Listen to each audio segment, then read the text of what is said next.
Welcome to a special episode of 30-Minute Reviews. I am Adam.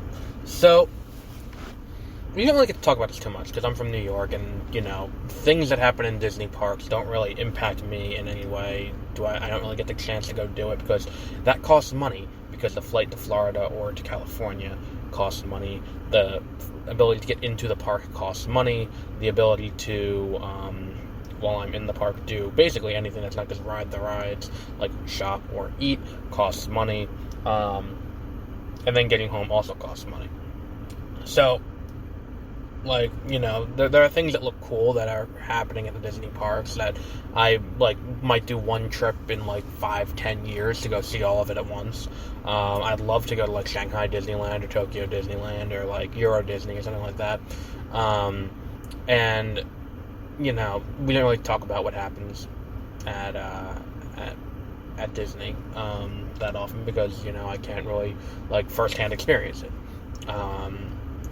Then this happened.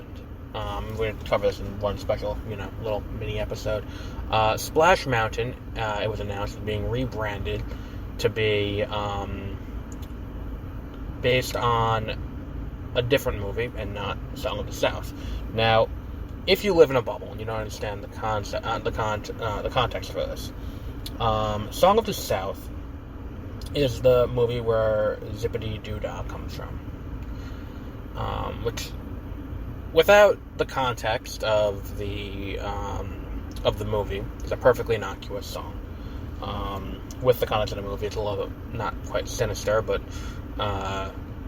gross. The movie's about the very racist portrayal of, in whitewashed history of post-Civil War South, showing, the slaves liked being slaves, and we shouldn't have taken that away from them, that kind of thing. This movie did not come out,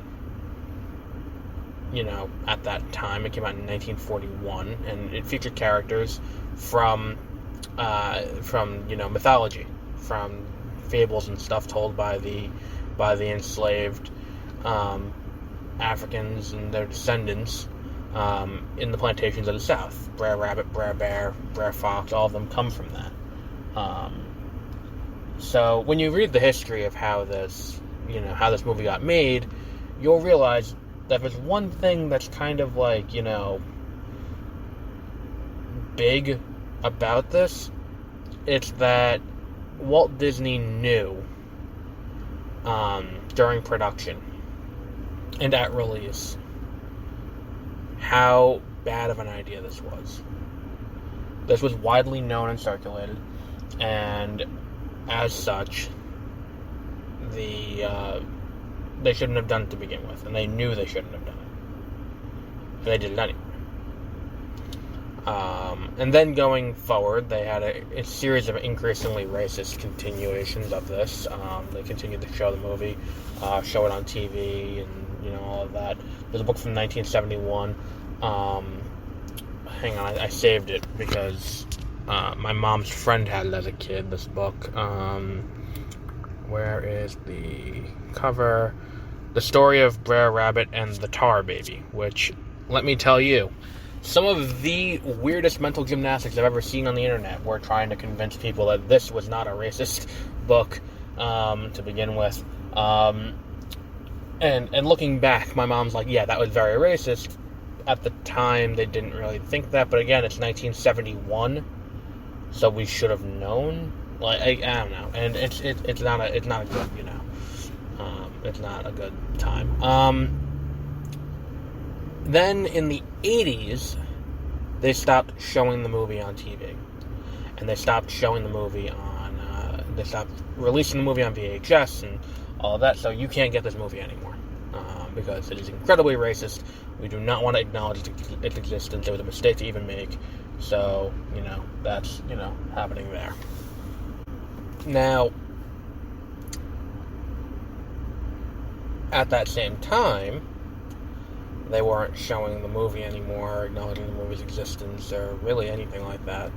They decided to brand a new ride at Disneyland, I think it came first, and then Disney World, called Splash Mountain, with the characters Brer Fox, Brer Rabbit, Brer Bear, all of that good stuff. Well, good comparatively. So that happens. That ride continues to exist. Those characters still remain in use and, merchandised on that ride. And, yeah. Then the Black Lives Matter movement started regaining traction, and someone said, we really should, they should really rebrand Splash Mountain and take off, these characters. Take these characters off of that, because, as long as they're in use here, it kind of ties the copyright up a little bit, or at least muddies it at the very least.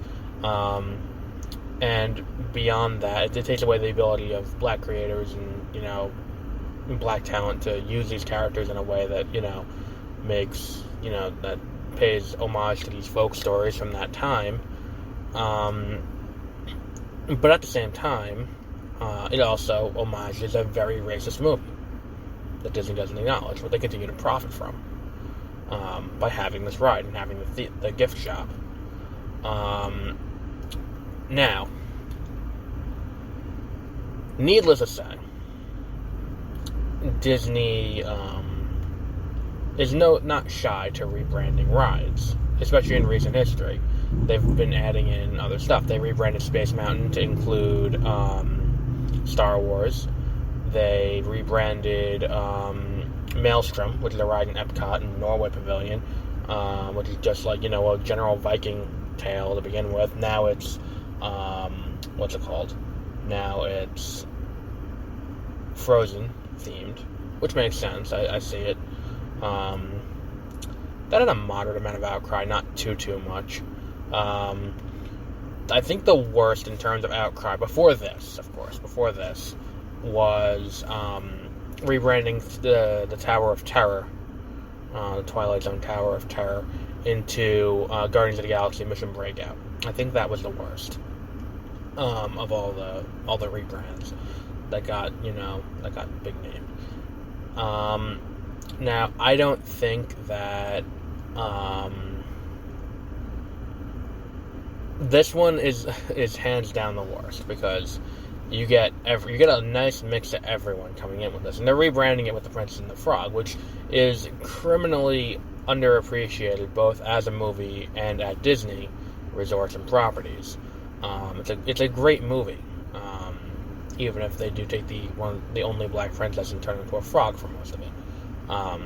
But it's definitely a good movie, and it was really the first one from Disney to kind of right the ship after that era in the 2000s, where it was like Brother Bear, Home on the Range, Chicken Little.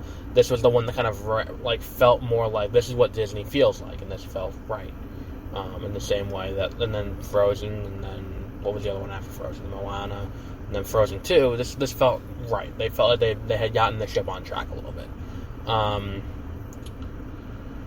So it feels right that this is getting this homage, and the concept art looks tremendous. It looks great. I'm all for this.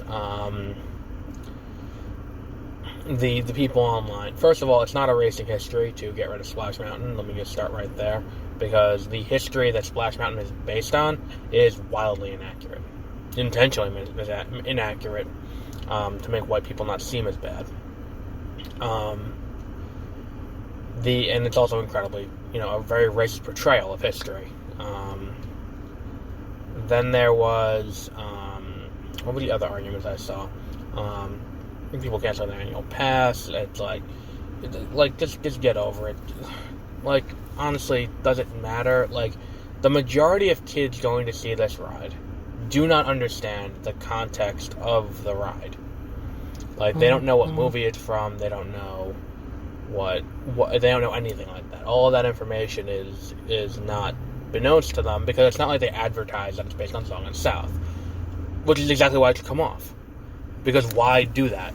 What recognition is there besides people who A, were old and saw the movie before that, or B, are racist and are looking to watch the movie, and no one goes out of their way to watch this movie. And if you go online, there was a thing called Disney Sing-Along Songs.